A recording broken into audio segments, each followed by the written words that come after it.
Notice, in accordance with the new copy regulations, this episode, Quoth the Raven, is intended for ages 16 and up. While some of the content we will feature is kid-friendly, the context of the episode is to address adults and inform them of said content within research as consumers in service of their youth, in other words, parents, grandparents, aunts and uncles, teachers, librarians, etc. There is the possibility of adult language present on the episode as well. Rated TV 16 and up. Welcome once again to another edition of Quoth the Raven, Louis Bright Raven. I'm your host, Louis Bright Raven, 29-year veteran writer, illustrator, and editor of comics, science fiction, fantasy, and horror, and role-playing games. And it is a Monday, July 5th, 2021. That means it is Comic Reviews Monday. And this week got really messed up. I had a lot of errands I was running today only to find out that, well, everybody decided to take the 5th off for the 4th. That did not help things. I went to 2 grocery stores as well and couldn't buy any groceries because I guess the people got a little bit excited with fireworks last night and knocked out the power for 2 different stores. And so they couldn't sell any dairy products. They couldn't sell any meat. They couldn't sell anything that was frozen goods because the power had gone out long enough that they weren't, I guess all the stuff had spoiled or something overnight or whatever. So it was kind of a mess today.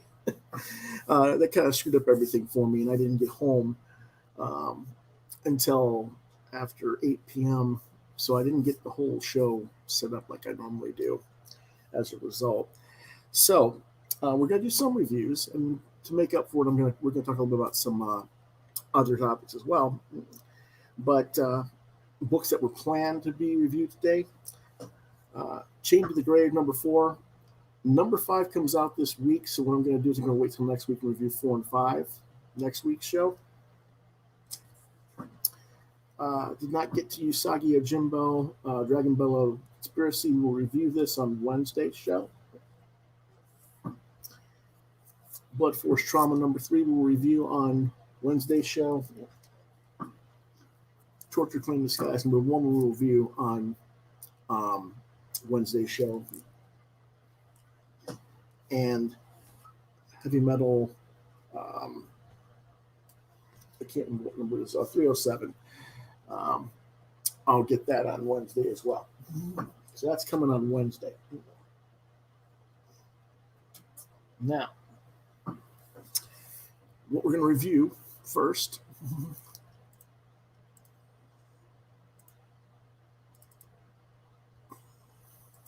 is CANTO, City of Giants number 3 for $3.99. The publisher is IDW Publishing. The writer is David M. Bucher. The artist is Sebastian Perez. The genre is fantasy, released June 30th, 2021. What it's about. Deep in the labyrinth outside the City of Giants, CANTO has come face to face with the beast terrorizing the land. Should CANTO fall, not only will he let down his friends, but the entire world. Up against the ferocious monster, CANTO's only hope is someone who may dislike him even more than the beast does. Will Elder the Witch betray him as a shrouded man foretold? My thoughts are Sebastian Perez does a nice job finishing up his arc visually. He did the whole 3-issue miniseries here. He did a very respectable job filling in for regular artist Drew Zucker for this side story arc between the Hollow Men and the forthcoming Lionhearted. But if I'm being truly honest with myself and with the audience, I prefer Zucker's work on the series much more overall as a whole. And the writing of Bucher just isn't as strong in this series and in this issue. I can't quite put my finger on it as to why. Perhaps it's a sort of self-awareness by him that he's repeating elements from earlier issues in this story arc, and he's kind of acknowledging that in the script in different places, whereas he usually doesn't do that sort of thing in his writing. Example is the scene where CANTO and Eldo turn the beast horn over to the Giants. It's a kind of a rather weak sequence. He even says, hey, we already did this shtick. The character says it to the other character, that we already did this shtick in the last, earlier in the story. So when you have that kind of self-awareness as a writer, that can be kind of a tell, so to speak, that, they were kind of running on fumes or just weren't clicking on all cylinders on the script and as they normally were. Now, maybe Booher has too much on his plate. He does have 2 other series he's scripting nowadays that are licensed projects. And, when you have multiple projects that you're juggling, it always takes away some creative time and energy away from your own stuff when you're working on other people's books. Now, I hope this isn't the case and that when Zucker comes back with Lionhearted, Booher does get back on track. But that being said, it's not a bad issue by any means. It's enjoyable. But for what I've come to expect from CANTO, it's not quite up to the usual level of quality that I'm expecting from this series. Recommended for ages 10 and up. I give it a 3.5 stars out of 5. Normally, this book gets a 4 to a 4.5, so it's just it's a little bit off, just slightly off.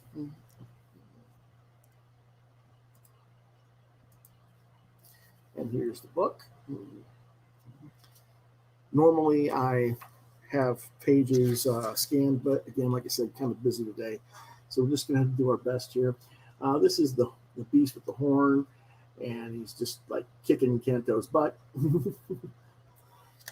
And CANTO thinks he's going to get destroyed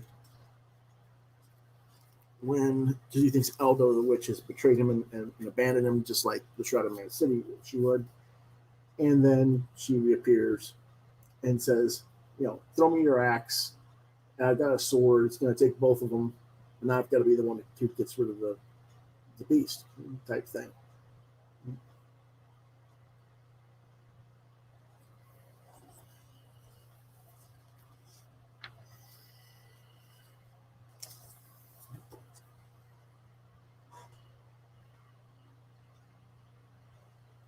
And she cleaves the horn off the beast, of course, as you can see, with her sword and his axe.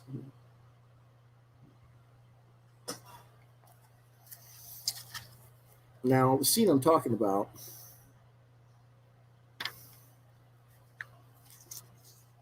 is, they've dumped the horn in front of the king and queen of giants.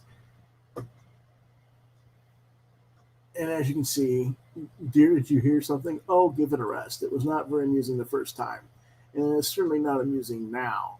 And that's kind of like this, that's a kind of a statement from an earlier issue when CANTO asked permission to go on this quest, more or less.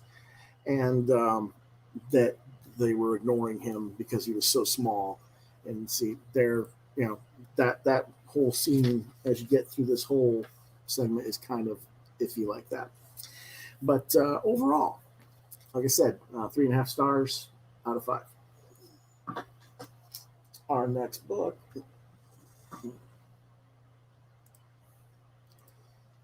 is The Girls of Dimension 13, number 3, for $3.99. Publishers Aftershock Comics. Writers Graham Nolan. The artist is Brett Mullins. The colors are by Gregory Wright. Genre is fantasy and supernatural. Released June 30th, 2021. And what's about, the girls are separated as they travel through dimensions, and they wind up in different dimensions as a result. Pitch, the dog, fights for his life against a demon named Dicko. That was cute. Abby and Cece get stuck in the dimension of abstraction. They're the ones on the left of the cover there.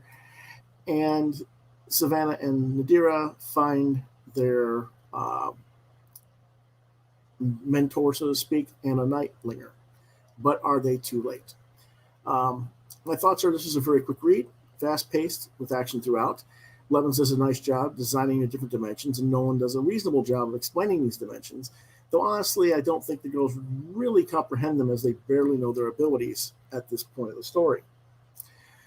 That being said, someone has to explain what's going on, and since Pitch is too busy fighting a demon, having Abby explain what's going on is not so much a flaw in the storyline as it is a necessity, and it really doesn't hurt the story any. So I'm not going to say that was a mistake on their part. It's just what had to be done given the circumstances of the events in play.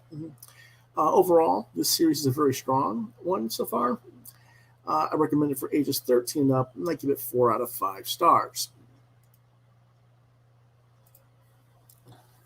And again, here's the book.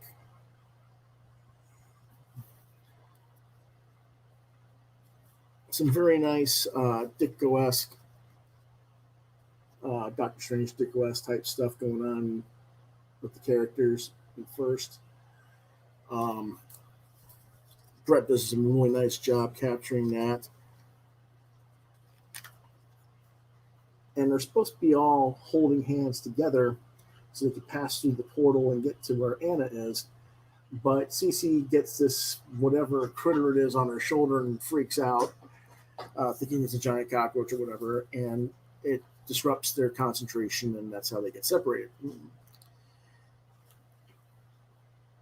In the meantime, the bad guy tries to escape the Dimension 13, and there's Pitch ready to defend against the bad guy, and that's when Demon Ditko, over the guy's shoulder, starts attacking him, and the demon sends Pitch into the dimensional portal, and they're fighting for their lives. And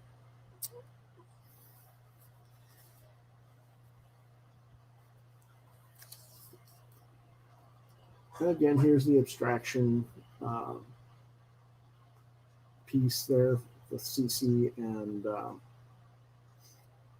the other character. Oh shoot, I'll remember her name. Just give me a second.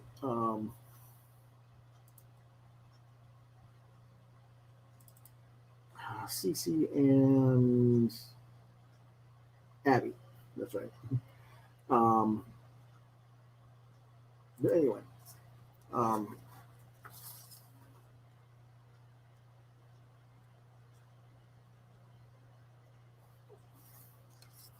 you know, I don't know if you guys can read that or not.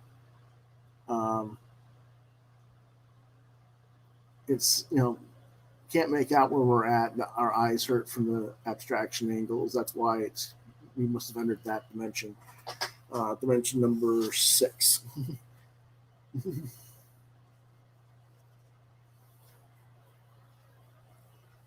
And they have to fight kind of Ditko-ish Picasso villains.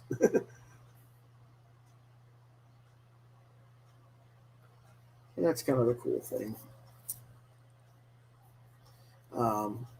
They convince the bad guys they're not the enemy, and they talk them into joining them and helping them fight against Abraxas.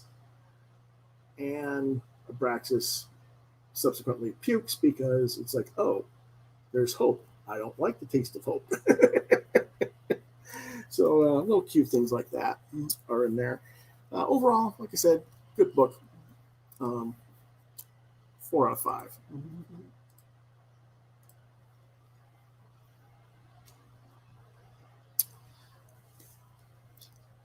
We have They Fell from the Sky number 5. This is the last book of this story. $3.99 from publisher Mad Cave Studios. Writer Lizel Buenaventura. Artist Xavier Tarrega. Colorist DJ Chavis. Genre science fiction, released June 30th, 2021.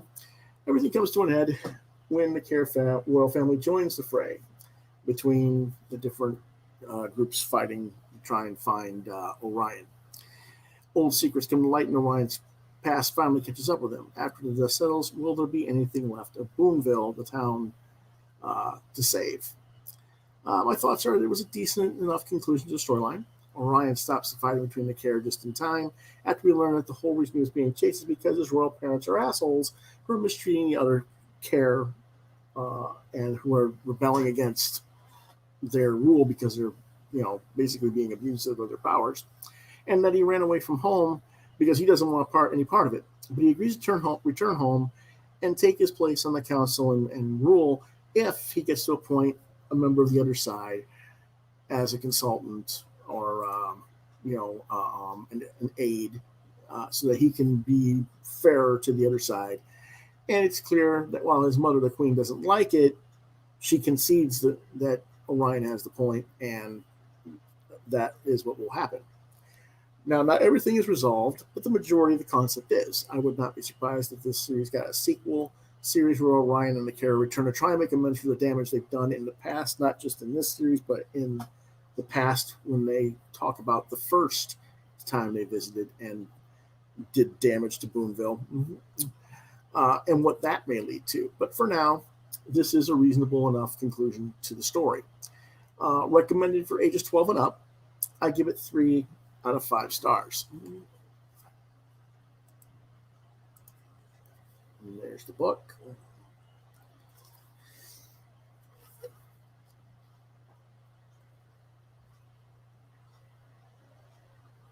They're running around trying to get to one of the enemy ships so he can escape the Earth at first. And they couldn't understand his language before, but that was because he didn't have the technology to fix his computer translator. He's got one of their translators, and he makes the comment, "Hey, man, you make so much more sense now." Again, he goes, "Well, you try fixing a delicate piece of technology after with nothing but a smashed up computer." Sorry, I couldn't read it up better on the thing there, but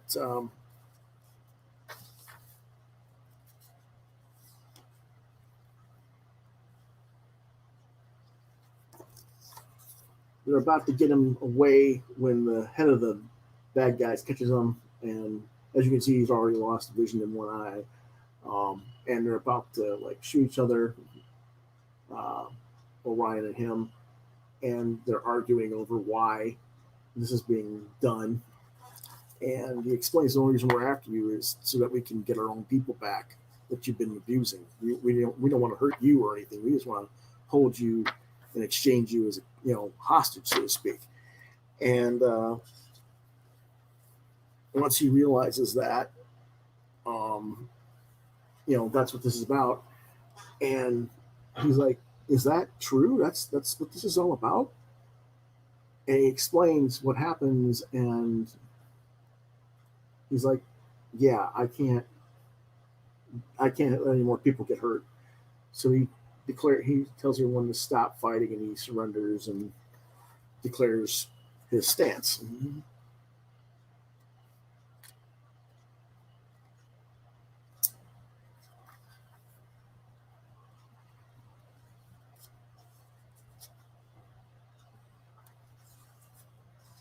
And so that's pretty much all there is to that.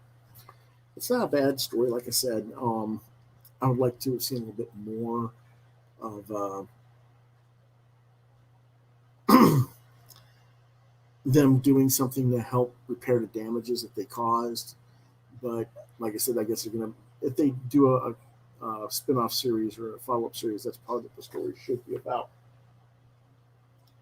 Hopefully they'll do that.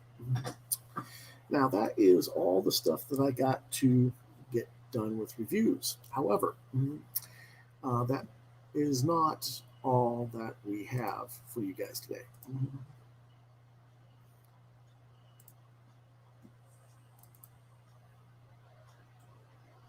Okay. We have quite a bit of stuff going on with crowdfunding. I thought I'd share with you guys real quick. First thing we're going to share is Titan Mouse and Might Volume 2. They're fulfilling their campaigns. They just shipped my stuff today, so I should be receiving both the Titan 2 Mouse and Might Volume 2 hardcover and the Goth and Ugly sketchbook. Let's see, where are they at right now? They don't have any tracking details yet, of course, because Indiegogo is not that great. Not exactly a surprise there. Let me see what I can find on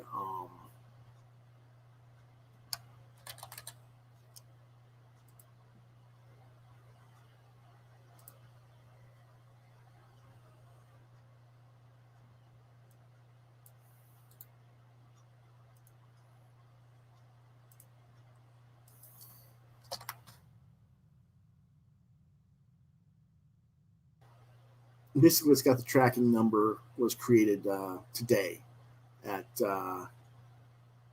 7:46 p.m. from Zion, Illinois, which is where Gary Shipman, the creator, is. And since today the post office was closed, that means it hasn't shipped out of Zion yet. It's still there waiting to be shipped tomorrow. So it'll be shipped tomorrow, and I'll probably receive it probably around Thursday or Friday this week. Mm-hmm. So that's probably what's going to happen. Okay, so that's one thing that's going on.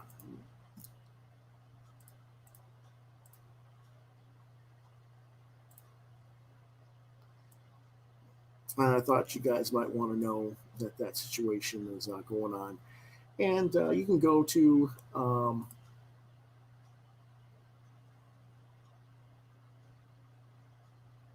Titan in Demand. As you can see, it's 30% fulfilled on the orders. But you can ask him and see what he's got left in copies to order from.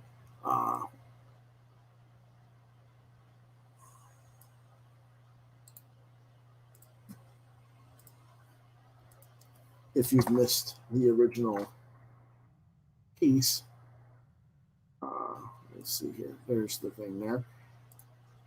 You can go to Indiegogo.com, Projects, Titans, Titan Mouse of Might Volume 2.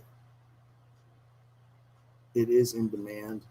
I'm sure he's printed and overstock, so it should be available, and you should be able to get both Volume 1 and Volume 2 if you didn't get Volume 1 before. And if you need to take a little bit of a look at what this is about, let's see if it'll, there you go. It's not really showing a whole lot there, but because you're not giving you the full image. Let me see if I can get there we go. There's more of a full image there. He's fighting the zombified version of himself. As you can see, you can get all kinds of stuff. I don't know how many different swag or whatever you can get or not, but there's quite a bit of stuff out there. Like I said, I got the regular hard Titan 2 regular hardcover, and I got a sketchbook from him. And here's some of the original interior art pages. They're kind of like pasted and thrown together, but it'll give you an idea of what you're going to get. It's nice stuff. Mm-hmm.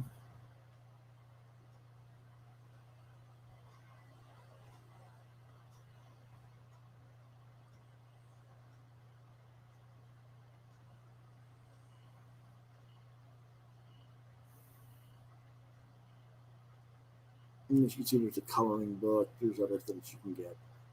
So,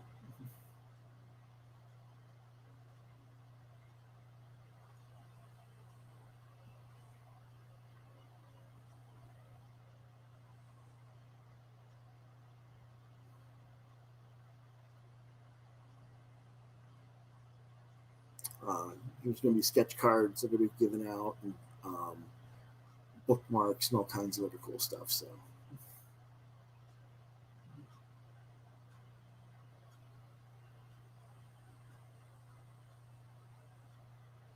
Should be a pretty cool thing.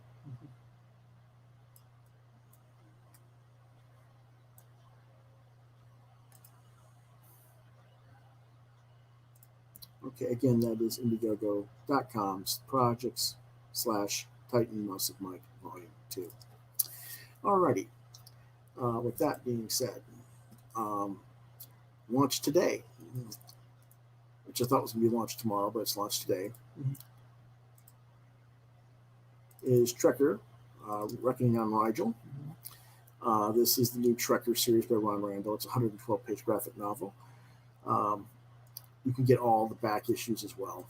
Let's take a quick look.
Hi, I'm Ron Randall.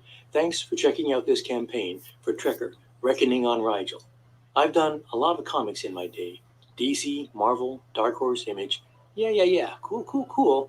But I hit the jackpot years ago when I had the chance to create my own science fiction series about a 23rd century bounty hunter or trekker. This is Mercy St. Clair.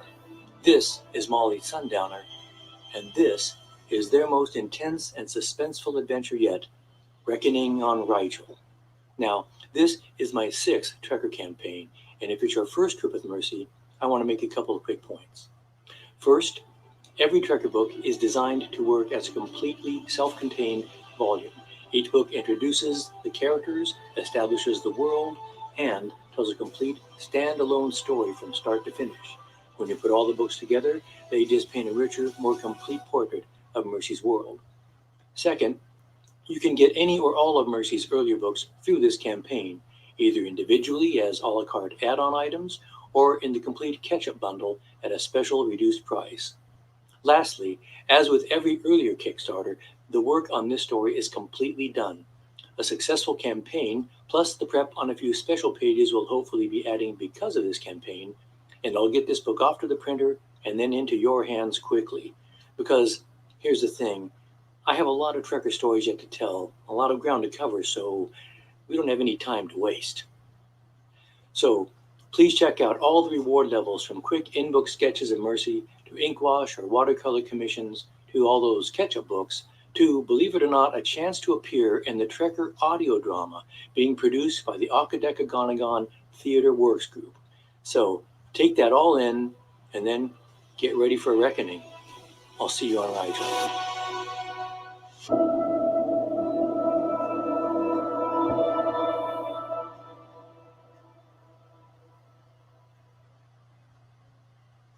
Now, as you can see, this book received has already passed its goal of 25,000.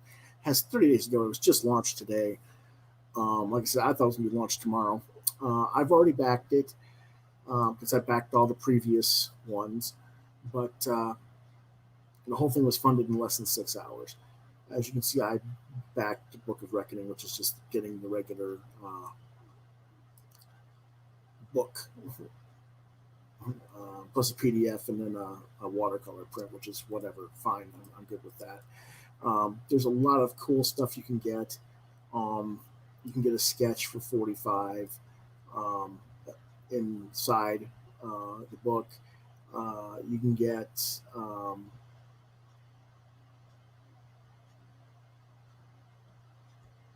the complete hardcover. You can get the whole library for 145, which that's a really good deal for all 6 books. Trust me.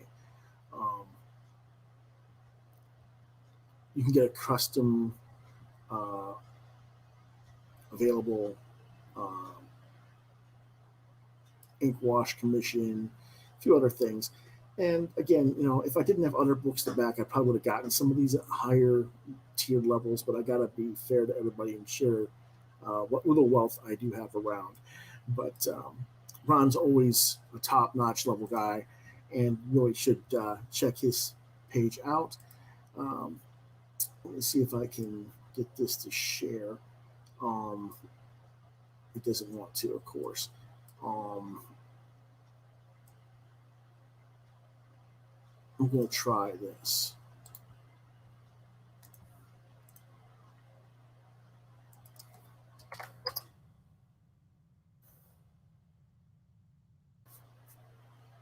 And that is kickstarter.com/projects.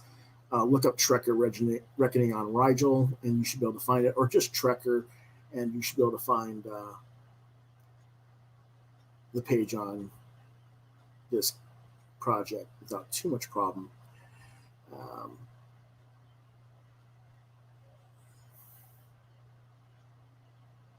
so there you go, as far as that is concerned. Now, Ron kind of gave me a heads up on a number of other projects. Um, I haven't even had a chance to review them, but before we get to them, I want to make a note that there was a book that I ordered through my regular comic book store. Thanks to our fine friends at Atomic Junk Shop and our friend Greg Burgess. He did a recent review about a book called After the Rain by Nnedi Okorafor, who is one of the top science fiction writers in the business. And this is actually an adaptation of a short story of hers. That's written. The adaptation is written by John Jennings and illustrated by David Brom, called After the Rain, and it's pretty cool, wild stuff. What you see there with the red hands is though her hands are cut off, and those are her hands separated from her body, messing with her hair there. It's kind of a weird thing. Very pretty wild. It's about a Chicago cop named Chioma who visits her relatives in Nigeria, and one night she opens up a door to a wounded boy, and apparently that makes her cursed, and weird stuff starts to happen to her. She starts having visions that mostly terrorize her, and then eventually evil spirits, we think, cut off her hands, hence her hands on the cover. Her grandmother and great aunt Sina know what's going on, but it's also unclear if they're evil because they don't do a lot to help her. Well, I know what's going on a little bit here. Greg isn't really quite familiar with some of the mythology that from the Nigerian mythology and how their belief systems are in their culture.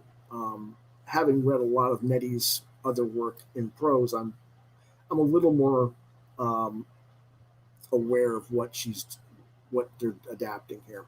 But anyway, Chioma has to go on a vision quest, and so that's what that is. And it's from Abram Comic Arts under the new imprint called Megascope.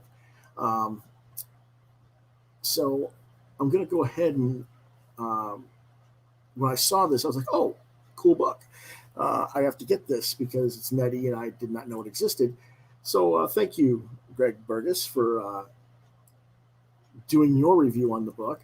I'm not going to get into his criticisms or review of it, but I am going to order that, and I have ordered it through my local comic shop, and hopefully it'll come.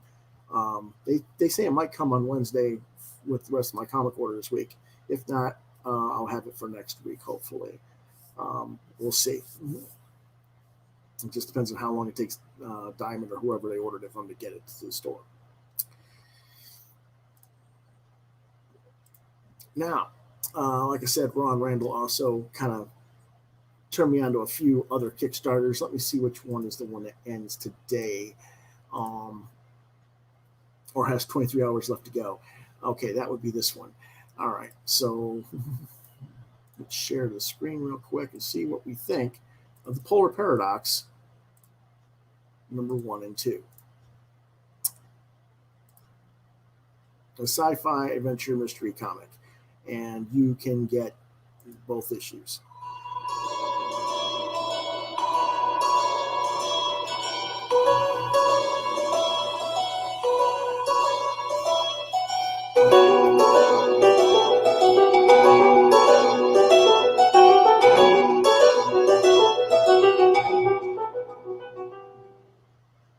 Hi everyone, I'm Frank Martin, writer and co-creator of The Polar Paradox, a sci-fi adventure mystery that takes place under the Antarctic Sea. It's like an alien world down there, filled with bizarre creatures and plants beyond our imagination. Nearly 95% of the world's oceans are still unexplored, making the polar setting perfect for suspense and adventure. The story follows 3 rescue divers as they search for a group of missing scientists under the Antarctic Sea. They face danger the deeper they go. The divers also stumble upon a mystery that could forever change life on Earth as we know it. Our campaign is for parts 1 and 2, which complete the first story arc. We're also offering a deluxe edition, which contains the complete arc in one wraparound cover. If you're a fan of teen-centered sci-fi adventures like Fantastic Four or Lost in Space, then The Polar Paradox is perfect for you. Thanks for watching, and we appreciate the support. Okay. As you can see, this has 268 backers. They've well surpassed their goal of 2,800. There's 23 hours left to back it. sounds kind of interesting. Let's take a quick look down here. Um, hmm, okay. Again, like he says, Fantastic Four, shows like Lost in Space or movies like The Abyss might be your bag. I don't know. Um, let's see what their stretch goals are. Okay, well, you're getting commentator, you're getting print for physical backers. Okay. Um, work in process pages from Equator's End. Okay. All right. Well, they've got quite a bit of stuff that they've added so far. Um, okay. So you can get part one and part two. Um,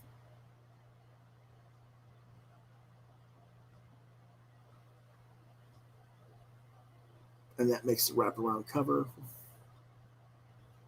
It looks pretty interesting. Art style's nice.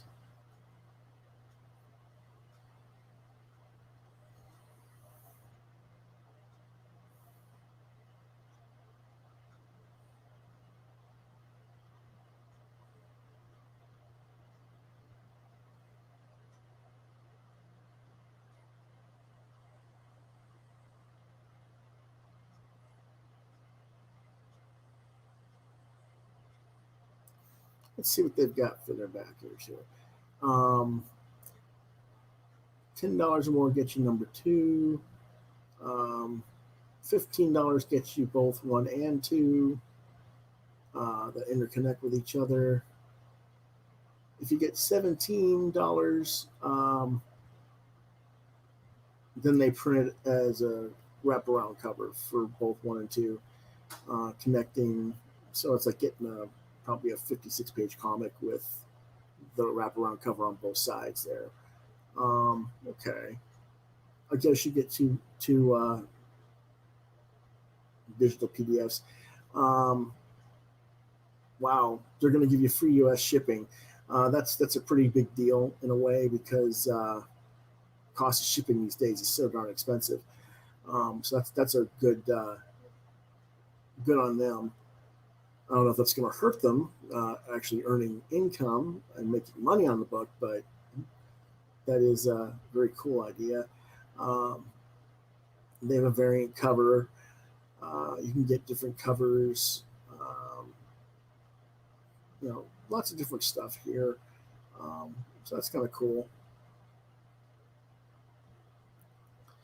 You can have the writer write you a 1,000-word short story on the subject of your choice,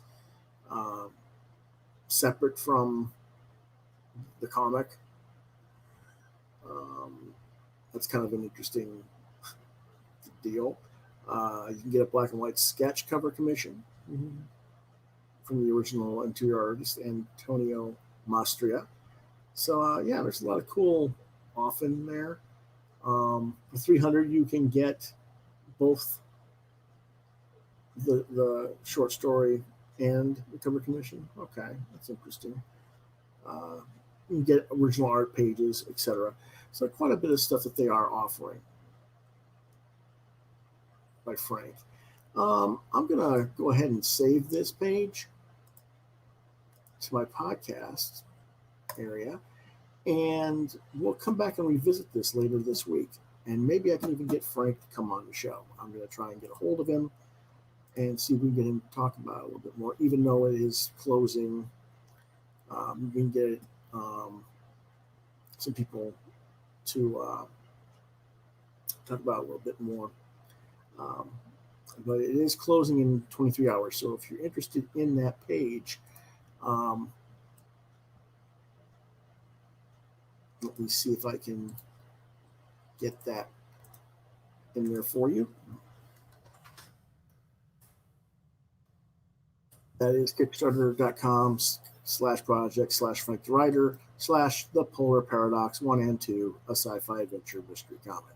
Quite a bit there to look up. You might want to, I don't know, Google Frank the Writer on the Kickstarter page or whatever, search for Frank the Writer or Polar Paradox. You should be able to find it. But that is the connection link to that actual page.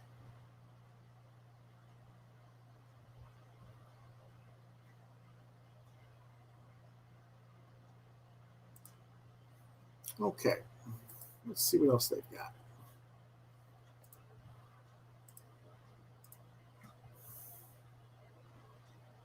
Ooh, that's a good one.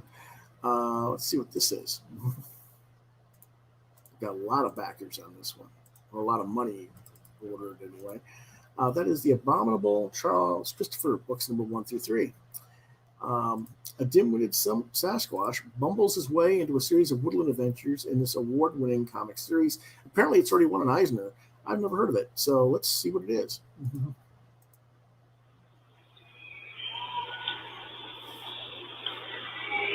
Won Best Webcomic.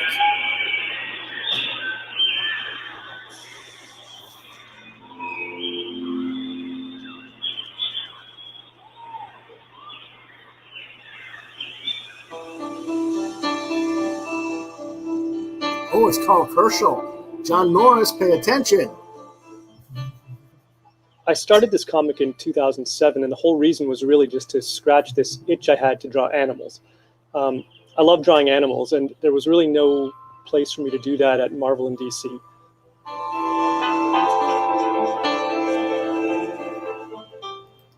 So I created this character, just a sort of simple-minded, goofy, good-hearted Sasquatch who kind of follows his stomach around and gets into trouble with all the other animals in the forest.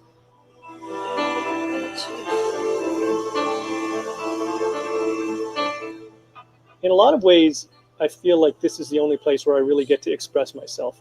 There are stories about everything. There are stories about family squabbles, about relationships, about anxiety, about human rights, about capitalism, basically whatever I'm interested in on that day.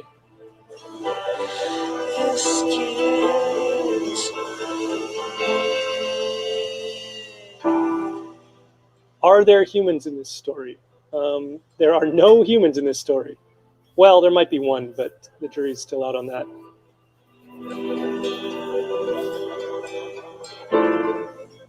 I self-published the first 2 volumes by pre-selling them on my website, and that was back before Kickstarter was a thing. But now it makes a lot more sense to crowdfund it. With Kickstarter, you can be a part of actually making the book happen, and hopefully it'll find a whole new audience.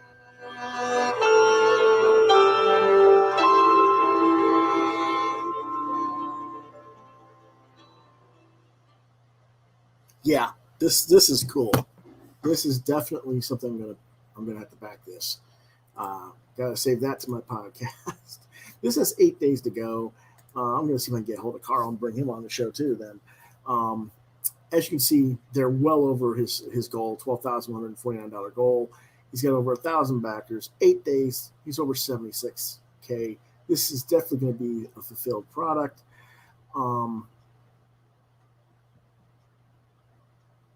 The only thing about the video is I wish some of those blurbs have been slower, that you could read them a little bit better. But okay, cool.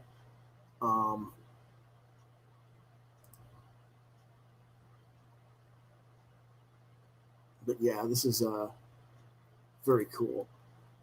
Let's see what kind of fun stuff we got here. You can ebook bundle for $20. The book itself is $30 for the soft cover, $60 Canadian, about $49 American for all 3 volumes. That's really a great deal, I would imagine. It is an Eisner Award-winning webcomic. Collects over 300 comic strips, so yeah, definitely worth your money. It's going to be shipping in September, so very awesome. Book 3 is 128 pages, and so there you go. Again,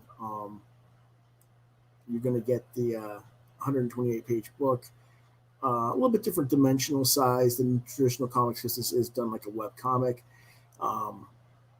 but excellent personalization space on the title page. He showed you that he was drawing that line on. That's what he means by personalization space. Every strip there gets its own page, so that's awesome. Love that. Love the coloring. It's kind of a gray green, sepia tone with green type stuff going on there, and it's just really beautiful stuff. Um, like he says, this kind of comic stuff you don't get from Marvel or DC, which is really kind of sad. Um, but it is what it is. Um, People do what they do, but and there's the personal sketch area that he was talking about, where you can draw, you know, personalization. It belongs to you, like the old children's books. This book belongs to you. Write the person's name, and then he signs it and does a little sketch in there. Um, it's there. It's limited to 100 copies, unfortunately. But then again, hey, what do you want? I don't know if those have already sold out or not, but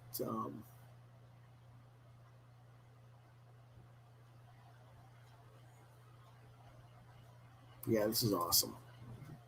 Very much awesome. Here's some more of the actual strips. Um,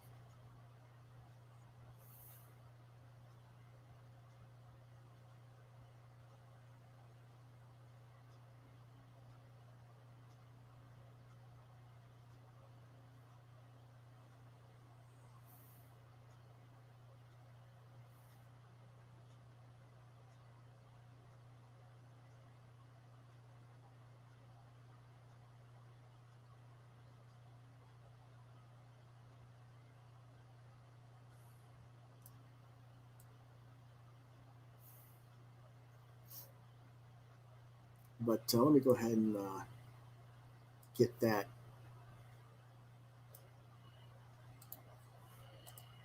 copy and pasted in here so you guys can see what that's about.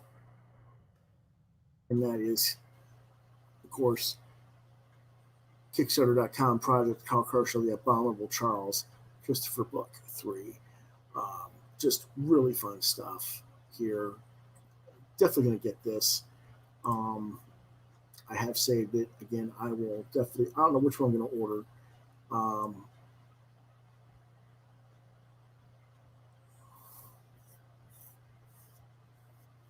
But I'll figure it out. um,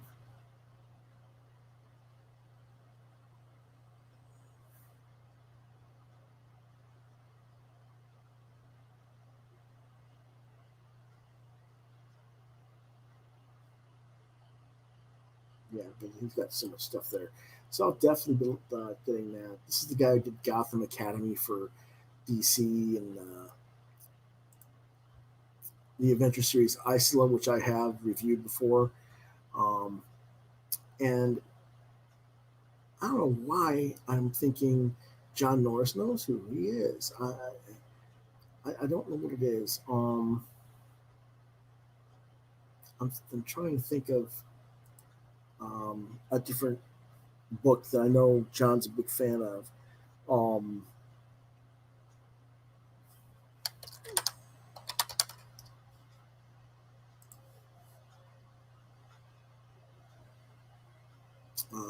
I was thinking Mike Kunkel. I actually said Carl Kershaw for Harold Bear and a Kid. That's what I was thinking of. But this looks like it's in the same vibe as Harold Bear, only with more like, I don't know, Pogo meets Harold Bear. That's kind of what I was thinking when I saw this. So anyway, definitely worth uh, checking out. And we'll go ahead and get that saved, which I have now, and I'll see if I can get him on there later this week and talk about it some more.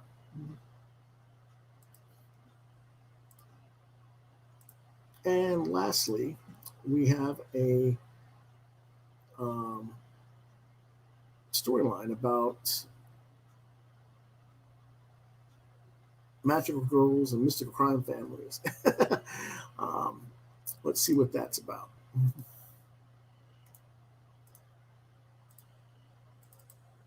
Destiny New York, Volume 5. You can get all 5 volumes. They got 9 days to go. They got $15,000 goal. As you can see, they've surpassed that by almost double already. They'll probably easily pass the 30,000 mark, I would say, for their pledges by the time their campaign ends. Let's see what's about. 5 years ago, the journey began right here on Kickstarter with Destiny New York Volume 1. Destiny New York is a long-running graphic novel series about love, about magic, about finding your own way. The series follows Logan McBride. She had a prophecy made about her when she was young, and then she completed her destiny when she was just 13. Now, she's in her mid-30s trying to find a way to live life beyond destiny. The series begins when she meets Lilith Aberdeen, the last surviving daughter of a mystical crime family. So I brought Destiny New York to Kickstarter in 2016 with hope in my heart, big plans, and even bigger anxiety because, listen, this is a story I've wanted to tell for so long. It's been my dream to tell a long-running story with character arcs that you can be invested in for years. And now, thanks to the Kickstarter community believing in Destiny New York for 5 years, here we are, 4 volumes later, 4 spin-offs later. We are at Destiny New York Volume 5. I'm joined this time by Matteo Leone, who drew Cherry Gilbert Necromancer. This time in Volume 5, everything is pretty much going crazy. Logan lives across the country in California. Is she coming back? Who knows? Lilith, she might be going to jail? For their whole lives, both Logan and Lilith have always been haunted by their pasts. Now, it's time to face that past, walk through the shadow, and see who they are when they come out on the other side. Volume 5 marks a new beginning for Destiny New York, but for those who missed the actual beginning, Volume 1, you can get every single volume of the series here. Destiny New York Volume 1, Volume 2, Volume 3, Volume 4, our spin-offs Gangster Barista, Destiny New York Short Stories, Cherry Gilbert Necromancer, and Smoke Weed See the Future. This time around, we have a beautiful main cover by long-running fan-favorite artist Eliza Romboli. We have a beautiful variant by Jen St. Ange. We also have an art print by Terry Moore, the legendary creator of Strangers in Paradise, who I consider to be the greatest of all time. Terry Moore drew this for the single-issue release of Destiny New York, and now I want to bring it to you as an art card for the first time. We have a catch-up tier, both print and digital, an enamel pin, a signed book plate, a behind-the-scenes PDF, and this time you can get everything in one tier for a very low discounted price. Thanks so much to everyone who has supported Destiny New York, whether it be for the first time or if you've been there from the very beginning. I appreciate you so, so much. Destiny New York is in every way my dream come true. I couldn't have asked for better collaborators, a better editor in Shannon Lee, a better letterer in Jim Campbell, and I cannot believe how much better editor and better letterer sound. It's just impossible to say. So 5 years later, 20 campaigns later, here we are again with more Destiny New York stories to tell. I hope that you'll join me.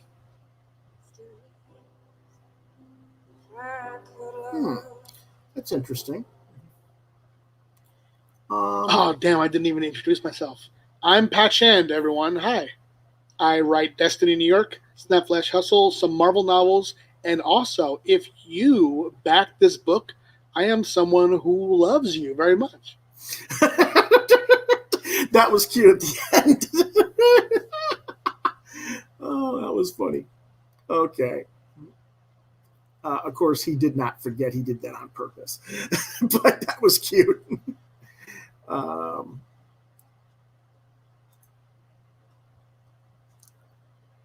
Of course, he did write novels for Guardians of the Galaxy, Iron Man, and Avengers, and Thor as well. So he has done that. He's worked on Joss Whedon's Angel. He's worked on Adventure Time. He's worked on different things. So this is not an unknown writer. This is somebody that you guys can trust, knows what he's doing.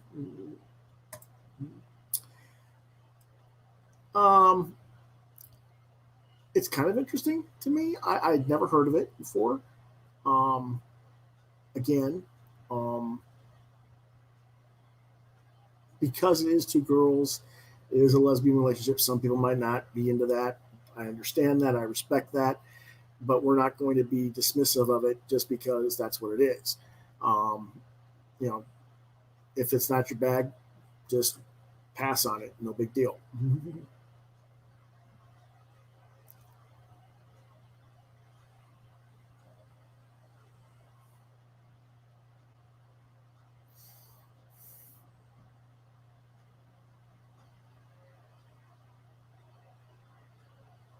And of course, there's different relationships with different characters and stuff going on as well. So,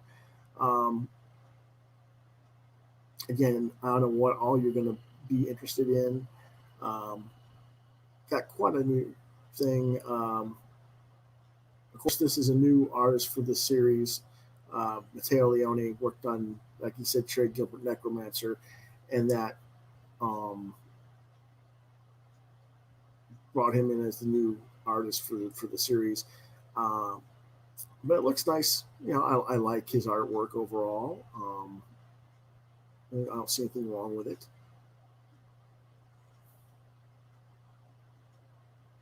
There's Terry Moore print.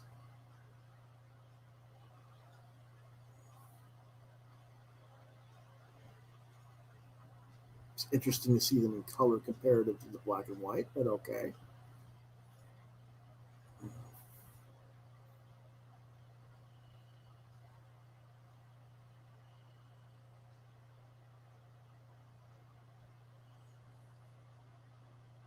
There's your goth pixie nightmare, and then the pin that goes with that character. That's what that's about. Okay.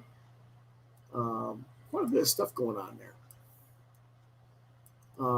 Like I said, you can get all four of the Destiny New York prior to this. It gives you a little bit of a background as to what each one is, and you can also get Gangster Asperista, Cherry Gilbert Necromancer, and Snakeweed See the Future, or Smokeweed and See the Future. Um, um, Vita Ayala did Cherry Gilbert with them. That's a cool thing as well to have that co-written by Vita Ayala for Cherry Gilbert. Ishan Lee. They got quite a few different artists coming in here, so that's kind of cool. It gives you all the backgrounds of what all those different characters are in there. I'm not going to read it all for you. Instead, I'm just going to go ahead and hit the link that I can for you.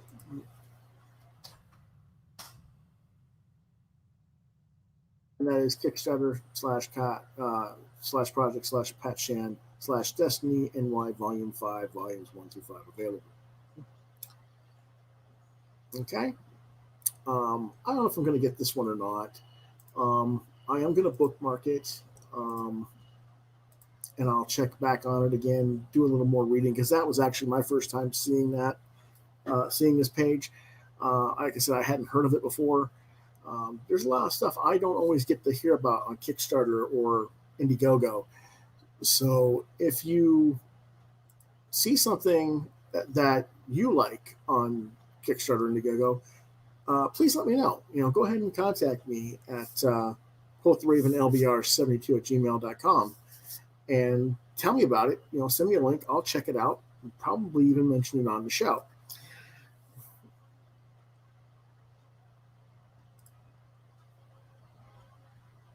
And so that's all of our Kickstarter and Indiegogo stuff for now.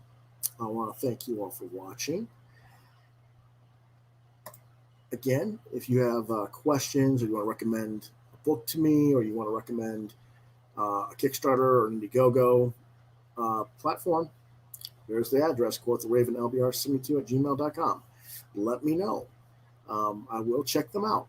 And like I said, probably make mention of them on the show. In the meantime,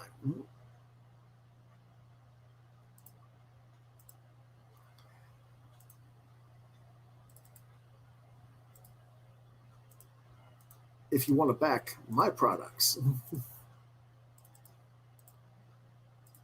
you can get Wingman, the Art of Lewis Bright Raven Volume 1 at Constellation Studios. It's an art and historical textbook on my career from mid to late 80s to 2011. It's a 48-page black and white book, 8.5 by 11, trade paperback. And you can get that book. It has over 50 original images of original artwork dating back to the mid 80s. It talks about my early days in high school doing comic strips and editing other friends' comics that they were doing in the underground scene, joining and later co-founding amateur press alliances, and my early experiences in the comics industry in the 1990s. inking process segments, all kinds of stuff in there. So, pretty cool book. And you can get a regular edition of this, which is just signed for $20. That's $9.95 plus shipping and handling. Like I said, the shipping costs are a bear. A personalized sketch on the first page. Where is it? And I'll show that to you what I mean in just a second. It's 15, say 25 with shipping and handling. And you order that on PayPal at quothravenlbr72@gmail.com, subject Wingman Book. And what you do, there's a copy of the book right there. Whoops. And there's a head sketch of Deadpool on this one, but you can get any character you like. No nudity or excessive gore or violence, but, I'll do headshots or, maybe even a small full character piece if you want something like if you wanted a Snoopy or a Mickey Mouse or something, I would draw probably the whole figure in there. But most of the time it's just a headshot like that. And you can get this one for $20. I've got quite a few other characters done available. So again, email me PayPal at quothravenlbr72@gmail.com, subject Wingman Book, and you can tell me what character you like via sketch if you're interested in having a sketch done, and your sketch order can be drawn live on Quoth the Raven if you want. If you have other questions you want to reach out to me, you can reach me on Facebook at Lewis.BrightRaven, on Twitter at LewisBrightRave2. You can see some of my artwork at deviantart.com/BrightRaven. You're watching Quoth the Raven, Lewis Bright Raven on YouTube and Facebook. And again, if you have questions, if you want to recommend a crowdfunding campaign, something like that to me, reach out to me at quoththeravenlbr72@gmail.com. And if I don't get back to you, or you don't see me mention what you mentioned on the show, reach out to me at lewisbrightraven@yahoo.com. And before we go, someone wants to say hello. Before we say goodbye, he wants up here. Come on. The Midnight Monster. He's saying, here I am. Here I am. There he is. There he is. Hey, everybody. Now, go ahead, lay down. This is what he likes to do. He likes to lay in my lap all night while I'm working. You can't hear him purring, but his motor's going. Anyway, so again, you can reach me at those email addresses. On Mondays, we do comics news and reviews. Wednesdays, we do What Did You Get This Week? I will do What Did You Get This Week, and I'll also finish off the reviews that I was supposed to get done today on Wednesday. Thursdays is our roundtable talk, guest night, table talk. I will try to get some of those people on the show for the Kickstarters and see if they'll talk about their shows, about their books rather, on the show, and get some more information on that stuff so you guys can make a more informed decision on those projects. And then on Friday night is genre night. I'm not sure yet what we're doing yet. I got to get back caught up on which genre I'm supposed to be covering this week and what the topic will be, but what we'll be talking about. But I'll have something for Friday. Live draw is usually Saturdays and Sundays. I might also have a live draw on Wednesday as well to get caught up on live draw. Not that I'm behind per se, but I just want to get some books, some artwork done for sale. So we'll see what goes on there.